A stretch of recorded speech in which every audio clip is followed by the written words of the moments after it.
I didn't plan to see her that night, let alone offer her a ride home. It was one of those summer evenings that didn't feel real, the kind where the air hums with leftover heat and the sky refuses to let go of the last light. My buddy Chris had thrown a backyard party. Nothing major, just a few friends, a fire pit, cheap beer, and the usual welcome back from college energy. I hadn't been home long, maybe 2 weeks. First summer after sophomore year. I was trying to ease back into suburban life, pretending the streets hadn't shrunk and the people hadn't changed. But everything felt smaller, familiar in a distant, strange kind of way. Rachel, Chris's mom, wasn't supposed to be there. She usually kept to herself when we had people over, only occasionally stepping outside to remind us not to be too loud or to bring out more snacks when the chips ran low. But that night, I saw her standing by the fence, a plastic cup in hand, talking to one of the other parents who must have stopped by to say hello. She looked different, not drastically, but enough that I noticed. Maybe it was the way her hair was pulled up, a few strands falling out and framing her face, or the way her loose summer dress caught the wind just enough to move like it had a rhythm of its own. Or maybe it was just that I hadn't seen her in a while, not really looked at her. I caught myself staring and quickly looked away. Couple hours passed. People started to peel off, saying goodbyes, heading out 2 by 2 or stumbling into ride shares. Chris had disappeared into the garage with someone he was into. No surprise there. I was about to call it a night when I spotted Rachel standing near the front porch, rummaging through her purse. I was close enough to hear the soft sigh she let out when she muttered, "Of course I left them in the house. Her car keys, I guessed. Need help?" I asked, surprising both of us. She looked up, startled for a second, then smiled. That small, polite smile people give when they're deciding whether to accept help or brush it off. "I was gonna head home, but I can't find my damn keys," she said. "Chris must have taken them inside when he grabbed my bag." I nodded toward my car. "I'm heading out too. Want a ride?" She hesitated, just for a second. "You don't have to go out of your way," she said. "I'm not. Your place is, what, like 5 minutes from here?" She gave me a look, soft, unreadable, and then nodded. "All right, thanks." We didn't talk for the first minute or two. She was quiet, staring out the window, and I kept my eyes on the road. Her perfume was faint but noticeable, something floral and warm that felt like early spring, even in the dead of summer. "I didn't expect to see you back," she said finally, turning toward me. "Yeah, just for the summer. Got a part-time job at the hardware store near Ridgeview." She smiled. "You always were the responsible one." I chuckled. "You make me sound ancient." "Well, compared to Chris," she laughed, shaking her head. "Let's just say you always had your act together." Her voice was soft, a little husky, like it always had this natural tiredness to it. The kind that came not from exhaustion, but from having seen too much life. I'd always liked her voice. I remembered it from when I was a kid, sitting at their kitchen counter, listening to her talk to the dog while she made coffee. "You look taller," she added, glancing sideways. "I am taller. And older." I looked over at her quickly, unsure if she meant something by that. "Is that bad?" "No," she said after a pause. "Just surprising. You disappear for 2 years and come back all grown up. It's a little jarring." The way she said it made my chest tighten, not in a bad way. Just that weird, unexplainable shift you feel when someone you thought saw you as a kid doesn't anymore. We pulled up to her house. I expected her to unbuckle and reach for the door handle immediately, but she didn't. Instead, she let out a small breath, like she hadn't realized she'd been holding it. "I love this time of night," she said, staring at her porch. "Everything's quiet. Still." She didn't move. I didn't speak. There was a moment, small, fleeting, where the silence between us felt charged. Not awkward, not even intense. Just heavy with something unspoken. "You all right?" I asked finally. She turned to me slowly, her eyes searching mine. "Yeah, just didn't expect the night to feel this long." "You want me to wait? Make sure you get inside okay?" That earned a small smile. "I'm not 80, Ethan. I know. Just being polite." Her hand reached for the door but stopped halfway. She glanced back at me. "You always were." That line hung in the air. Then she opened the door, stepped out, and stood there with it ajar. The warm porch light lit up her hair, casting a soft gold around her silhouette. "You want to come in for water or something?" she asked. "I know it's late. Just, you drove me and all." My heart kicked just once. "Sure," I said, trying to keep my voice even. "Water sounds good." But I never got out of the car, because that's when she paused, her hand still on the door, and said something I didn't expect. "You know, I almost didn't come to the party tonight." "Why not?" She didn't answer right away. Then she said, "Because sometimes it's easier not to be reminded how fast time moves. How people change while you're still standing still." I didn't know what to say to that, so I didn't say anything. She looked at me one last time, eyes soft, unreadable, and then slowly closed the door. She didn't move. Not right away. She just stood there in the driveway, fingers still on the handle, like she couldn't quite let go of the moment. And neither could I. I didn't sleep well that night. Not because anything had happened, not really, but because something almost had. And sometimes the almost keep you up more than the things that actually do. I lay in bed, staring at the ceiling, her voice echoing in my head. Because sometimes it's easier not to be reminded how fast time moves. I kept thinking about the way her hand hovered on the car door. The way her eyes looked at me, like she was searching for something she wasn't sure she was allowed to want. I tried to tell myself I was reading too much into it, that she was just tired, or emotional, or maybe just being kind. But I'd known Rachel for years. Kindness wasn't vague with her. It was direct, practical.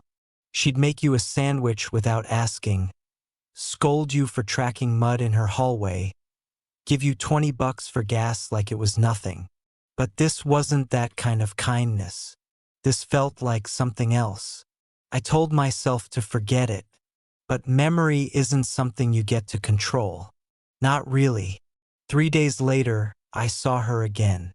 I was at the grocery store, the kind with the cracked parking lot and the flickering lights near the freezer aisle. I was looking for some decent pasta sauce, half listening to a kid scream in the next aisle over, when I turned the corner, and there she was, Rachel. She was pushing a half-full cart, one hand on her hip, the other adjusting a pair of sunglasses that were too big for the dim lighting. Her hair was tied up in a loose knot again, and she wore a simple black tank top, jeans, and flip-flops. She looked normal, casual, not like someone who had once made the air inside a car feel like it was made of static. She didn't see me at first, and I almost turned around, not out of fear, just instinct, like the moment was too raw to risk making it real. But then she looked up. Her eyes met mine, and a smile broke out before either of us could pretend not to notice. "Hey there," she said, wheeling her cart toward me. "Hey," I replied, heart beating louder than it should have. "You following me?" she teased. I laughed, shaking my head. "If I was, I'd at least wait until you hit the wine aisle. That earned a soft chuckle. Fair enough. We stood there for a second, surrounded by jars and cans and broken silence. I never thanked you for the ride, she said. You kind of did, with the "you want water or something" offer. She raised an eyebrow. Which you didn't take me up on.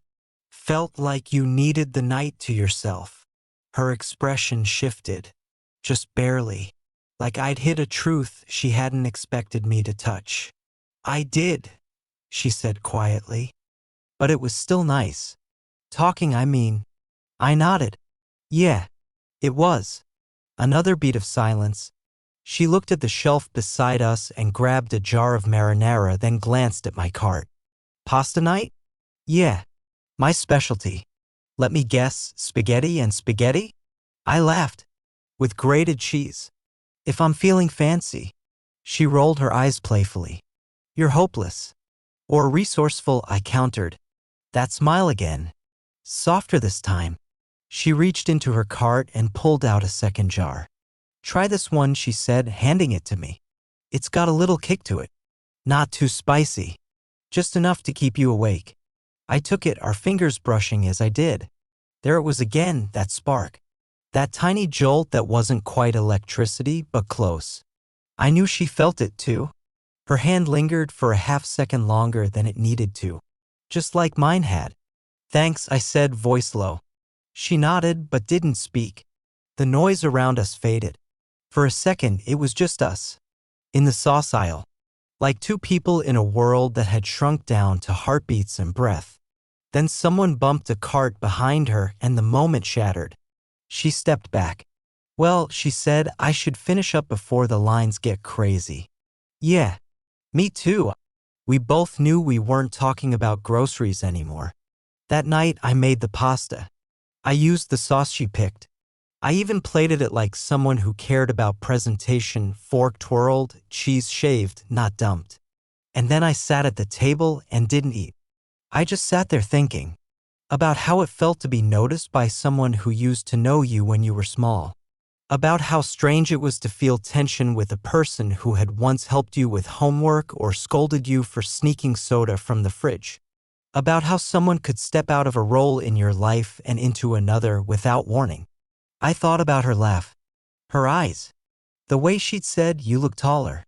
I remembered being 14 and seeing her in the kitchen one morning, hair wet, in a robe, pouring coffee. I remembered how I'd looked away quickly, not because I wasn't curious, but because I didn't know what to do with that curiosity. Now I wasn't 14, and I wasn't looking away anymore. A week passed. I didn't see her, didn't text, didn't bring it up to Chris, obviously, but she stayed in my head. Like background noise I couldn't quite turn off. I'd hear her voice in random moments, walking to work, folding laundry, brushing my teeth. Not actual words. Just the shape of her tone, the way she laughed quietly at her own thoughts. I told myself I was being ridiculous. She was my friend's mom. She was almost twice my age. She had been a fixture in my life since I was 10. And yet I couldn't stop replaying the night in the car. How she'd sat there. Quiet. Almost wishing the moment would stretch just a little longer. How she hadn't wanted to leave. It was a Thursday afternoon when I got the text. Hey, random question, do you know how to fix a sprinkler head? I stared at the screen, heartbeat instantly rising. Rachel. I hesitated for maybe 5 seconds before replying. Yeah, probably.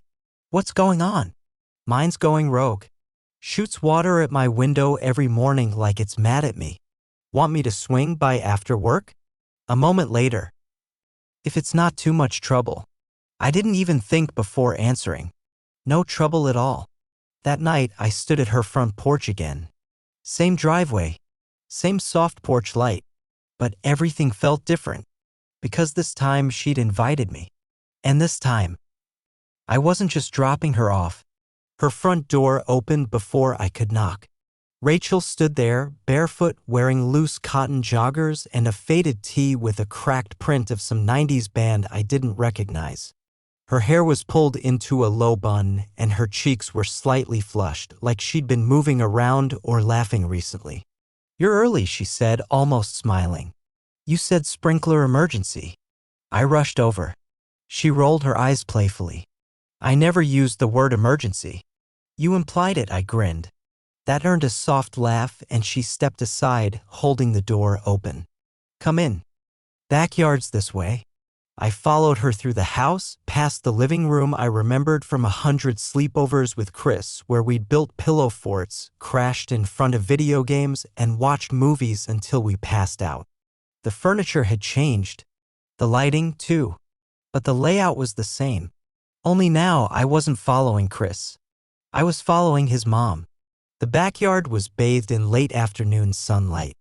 The kind of light that makes everything glow a little softer than it should. The sprinkler in question was twitching in the flower bed, misaligned and hissing even though the system was off. "It started going nuts a few days ago," Rachel said, hands on her hips. "Every time it turns on, it soaks my window. Scared the crap out of me at 6 a.m. on Monday. Let me take a look." She nodded and stepped back, watching as I crouched beside the valve. I examined the base, twisting the nozzle a few times, fingers brushing against dirt and wet grass. "I think the head's cracked," I said after a minute. "You have a spare?" "I think I do," she said. "In the shed." She led me over, unlocking a weathered little structure tucked into the back corner of the yard. It smelled like old grass and warm wood. She moved confidently, bending to rummage through a box on the lower shelf. I looked away, or tried to. But the soft stretch of her shirt across her back, the way the sunlight played with the curve of her neck, made it hard not to notice more than I should. She stood up holding a new sprinkler head. "Got it." I took it from her, our fingers brushing again. That spark returned, fast, quiet, and completely undeniable. It took me 10 more minutes to replace the head. We tested the system. It hissed, rotated once, and sprayed cleanly away from the window. "Fixed," I said. Rachel clapped once, a single, exaggerated show of praise. "I'm impressed. Happy to trade plumbing expertise for snacks." "You hungry?" I shrugged. "Always." She grinned and motioned toward the porch. "Come inside. I've got leftover stir-fry.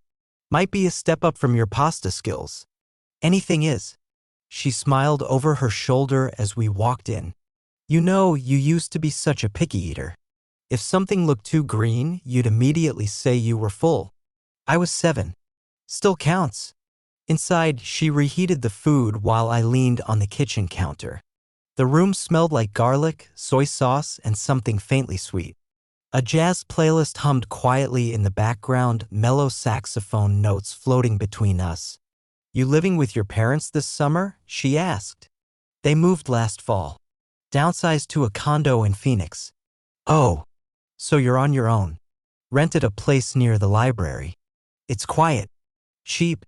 Feels weird being back in town, though." She handed me a plate and gestured to the table. "Yeah, this place changes faster than you think." "Except your house," I said.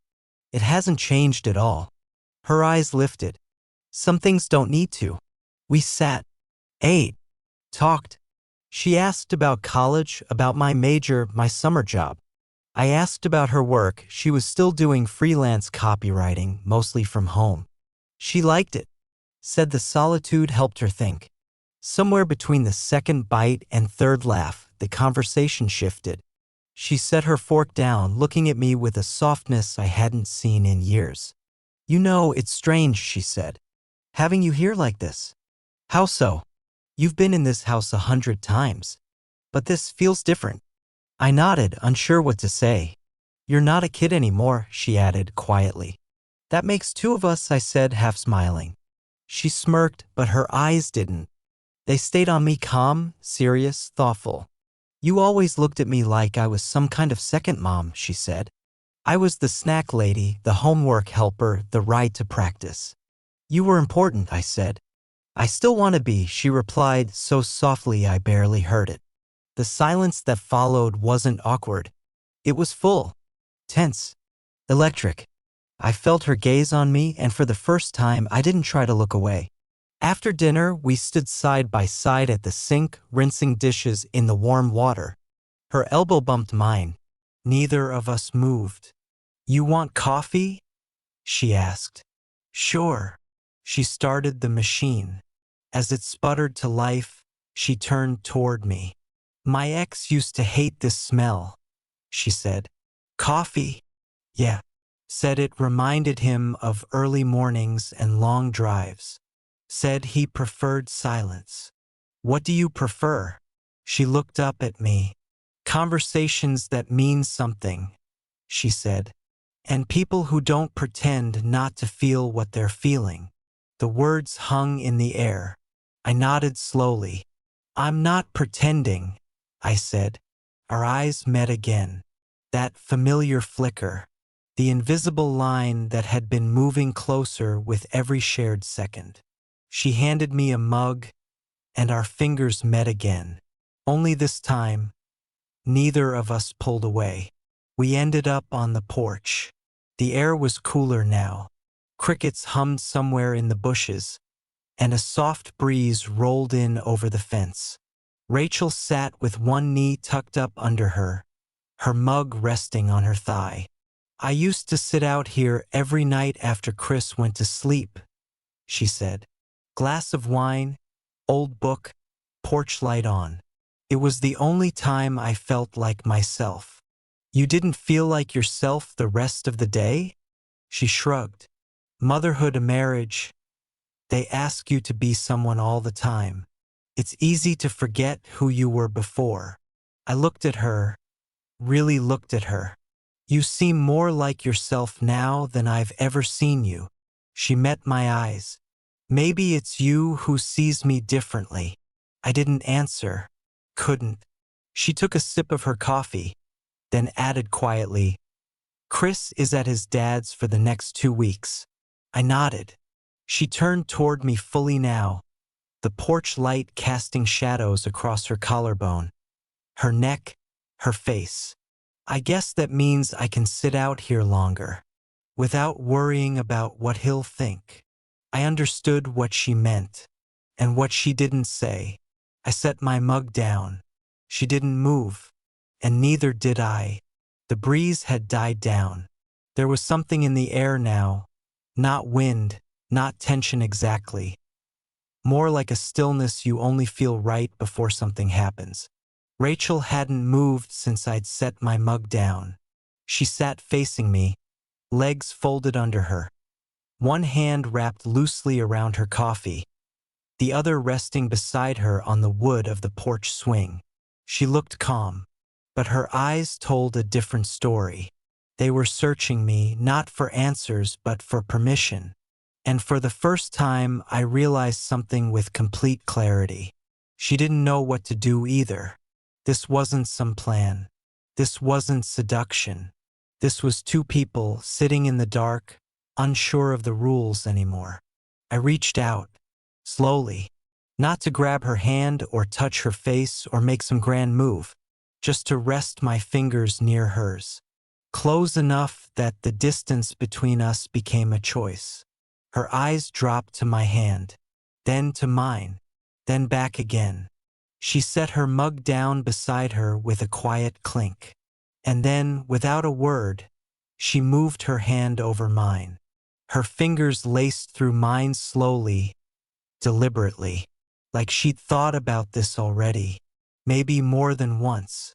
"I wasn't sure you'd come," she said. "I wasn't sure you wanted me to."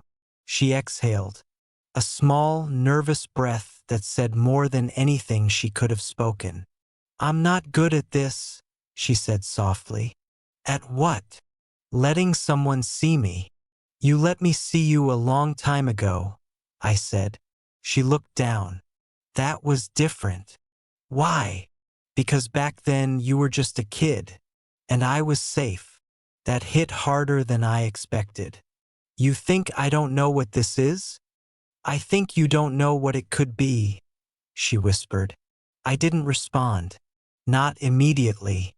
Instead, I leaned in just enough for her to feel the heat of my breath near hers. "I know this feels crazy," I said, But crazy doesn't always mean wrong. She looked at me like she wanted to believe that, but didn't know how. And then she said something I'll never forget. Do you know how long it's been since someone looked at me like that? I blinked. Like what? Like I was more than someone's ex-wife. More than someone's mother. Like I was still a woman. The silence between us swelled. And then, without planning it, without thinking too hard about the consequences, I kissed her. Not fast. Not deep. Just close. It was the kind of kiss that starts at the edge, a question, not an answer. She didn't pull away. In fact, she leaned into it. Her lips were soft, warm, still holding the faint taste of coffee and tension. Her hands tightened gently in mine. My other hand rested lightly on her waist, and her breath caught in her throat, not because she was afraid, but because something inside her had finally exhaled. The kiss didn't last long, but it changed everything. When we pulled apart, our foreheads touched. Neither of us spoke. We didn't have to.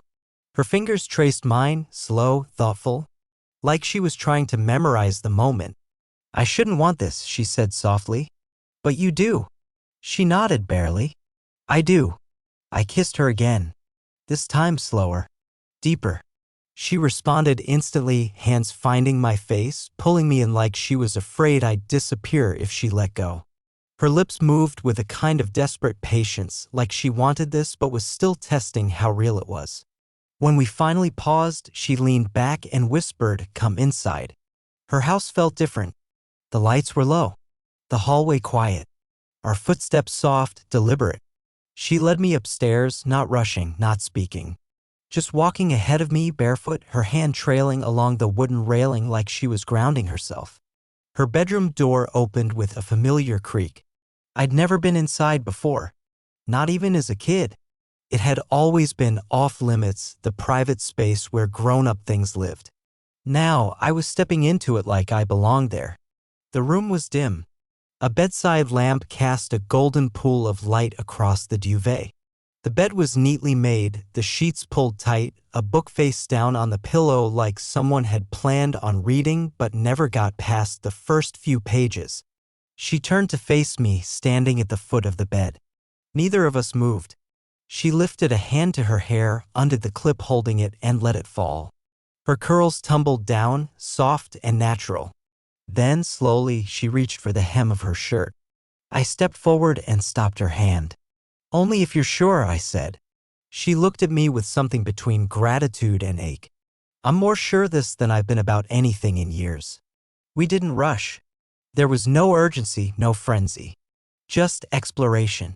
Her hands were careful at first, almost hesitant, like she was afraid I'd vanish if she moved too fast. But when I kissed the space just below her collarbone, she let out a quiet sound and her tension melted. We moved like people relearning something they thought they'd forgotten, how to be wanted, how to want, how to let go of time and consequence, even just for a night. The room was filled with breath and whisper. No loud declarations. No dramatic confessions. Just the soft, unfolding realization of something they both thought would never happen, but now couldn't stop. When we finally lay there, tangled in sheets, skin to skin, the windows open to the scent of summer rain, she rested her head on my chest, tracing small, slow shapes with her fingers. "I don't know what this is," she said. I ran my fingers through her hair. "I don't either. Does that scare you?" I thought about it. A little, I admitted, but not enough to make me stop. She nodded against my chest. Outside, thunder rolled faintly in the distance. The rain had started. Inside, everything was quiet except for the sound of her breathing. I closed my eyes, and for the first time in a long time, I felt like I was exactly where I was supposed to be. The world looked different in the morning. Light streamed in through the partially open curtains, not harsh, but soft and golden, painting long rectangles across the hardwood floor. The rain had stopped sometime during the night, and the scent of damp earth lingered faintly in the room. It was quiet. Still. The kind of stillness that feels earned. I woke up first. Rachel was beside me, lying on her side, one hand tucked under her cheek, the sheet draped over her shoulder. Her hair was slightly tousled. There were faint lines around her eyes, the kind that only show up when someone has smiled a lot in their life. I watched her for a while, breathing in the silence. She didn't look like someone who had regrets, and I didn't feel like someone who had made a mistake. Eventually, her eyes fluttered open. For a second, there was a flicker of confusion, that moment where dream and memory blur. But then she saw me and something shifted behind her eyes. Not surprise, not fear, just recognition. "Morning," I said. She blinked slowly. "Hi." We lay there like that, not speaking, just looking. And then, with a soft sigh, she rolled onto her back, eyes on the ceiling. "This is real, isn't it?" she asked. "Yeah." She nodded once. Then again. There was a long pause. "I thought I'd feel guilty," she said finally. "Or ashamed. Do you?" She turned to look at me. "No. I feel calm. Which might be worse." I smiled faintly. "Or better." She didn't answer that. But she didn't argue either. We got dressed slowly. There was no rush. No panic to hide evidence or sneak out the door. Just two people sharing a quiet morning in a space that now felt completely different. She made coffee. I found 2 mugs without asking. The house was filled with the scent of breakfast, toasted bread, cinnamon, something floral from the candle she lit on the counter. It felt almost too normal. Like we'd done this 100 times before. We sat at the table again like we had the night before, but this time the distance between us was gone. There was no tension, no awkwardness. Just wait and questions. A lot of questions neither of us had the courage to ask out loud. I glanced at her as she stirred honey into her coffee. She caught me looking. "What?" I hesitated. "Are we going to pretend this didn't happen?" She didn't flinch. She didn't even blink. "No," she said. "I don't want to." "But," she took a breath. "But we can't tell anyone. Not Chris. Not anyone." I nodded slowly. I figured. She met my eyes. "This isn't just about you and me. People judge. They always have. And they'll make it about things it's not." "I don't care what they think," I said. "I know," she replied. "But I do." We finished breakfast in pieces. A bite here, a sip there. Conversation came and went like drifting waves, light topics, memories, quiet smiles. But beneath it all was that steady hum of uncertainty. What were we now? Were we a secret? Were we a mistake? Or were we something that just hadn't found the right time yet? When I stood to leave, she walked me to the door. The sun was higher now, the day already warming up. I stood on the threshold, backpack slung over one shoulder, keys in hand. She reached out and straightened my shirt collar. "I'll text you later," I said. She nodded. "Take your time."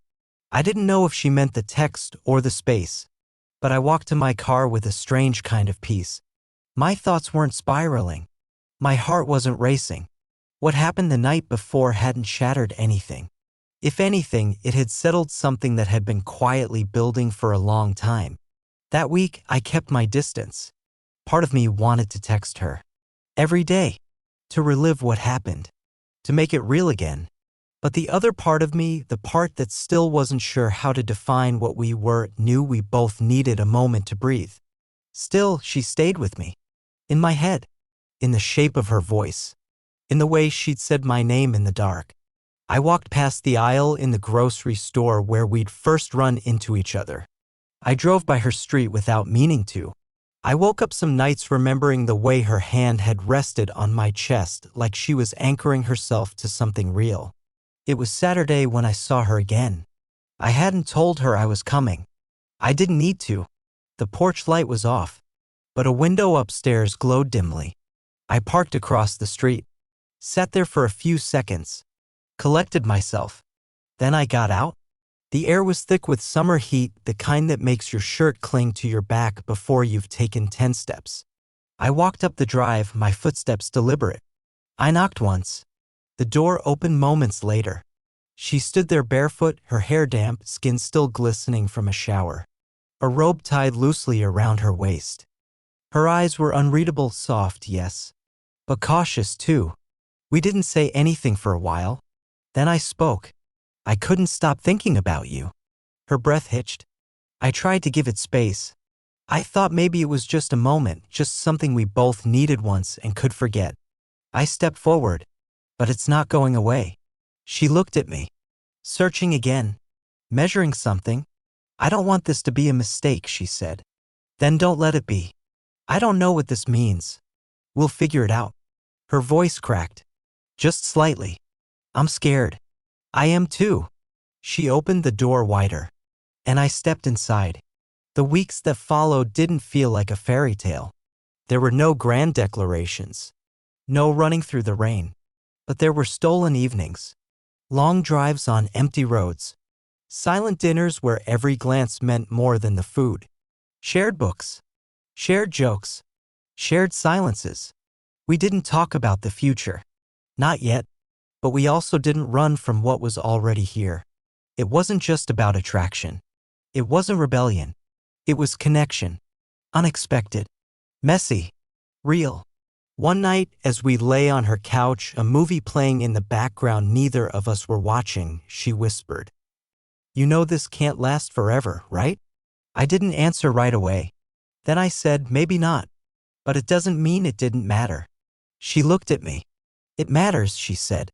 I kissed her softly, like an answer. Sometimes she still called me sweetheart like she did when I was a teenager, out of habit, without thinking.